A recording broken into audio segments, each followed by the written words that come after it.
বন্ধুরা, সকালে পুজো হয়ে গেছে, রান্নাঘরে চলে এসেছি। কড়াই বসিয়ে দিয়েছি, তেল দিয়ে দিয়েছি, তেল গরম হয়ে গেছে, শুকনো লঙ্কা ফোড়ন দিলাম, জিরে ফোড়ন দিলাম। এখন আজকে কি রান্না করব চলো দেখাচ্ছি। এবার আমি বলছি, এই যে দেখতে পাচ্ছ এটা কি, বিট, গাজর, আলু আমি আগের থেকে কেটে লবণ দিয়ে একটু ভাপ দিয়ে নিয়েছিলাম। কারণ হলো এমনি সবজি ভাপ দিয়ে খাওয়া ভালো, আর বিট গাজরগুলো না একটু ভালোভাবে সেদ্ধ হবে, তার জন্য একটা গন্ধ থাকে বিটের, তার জন্য। এবার আমি এগুলোকে দিয়ে দেবো।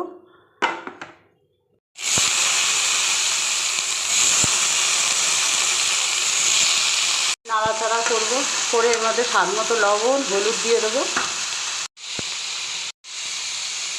ধনে জিরে পাউডার দিয়ে দেবো। আর এই যে ধনে জিরে পাউডার, এটা আমি হাতে বাড়িতে করেছি। একটু লঙ্কা পাউডার দিয়ে দিচ্ছি, স্বাদ মতো চিনি দিচ্ছি, কারণ এই রুটির সবজি একটু মিষ্টি দিতে হয়, ভালো লাগে।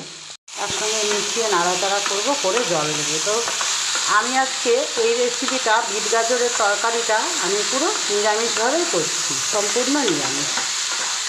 আর বিট গাজর একটু ভাপ দিলে কি হয়, ভালো হয়, সেদ্ধটাও ভালো হয়।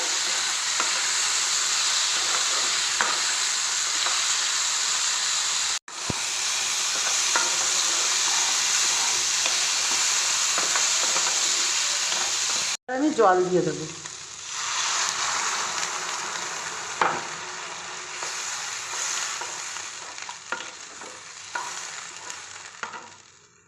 তো এবার একটু ফুটতে দেবো ঢাকা দিয়ে।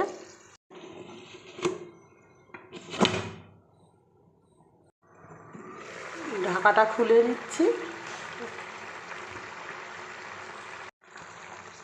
তো আমি এটাকে না একটু ঝোল ঝোল রাখবো। তো মোটামুটি তরকারিটা হয়ে এসেছে।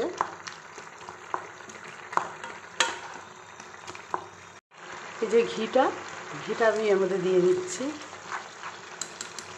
বন্ধুরা, আমার বিট গাজরের তরকারি হয়ে গেছে। এবার আমি এর মধ্যে অল্প পরিমাণে ধনেপাতা দিয়ে দেবো, দিয়ে নামিয়ে নেবো একটু নাড়াচাড়া করে।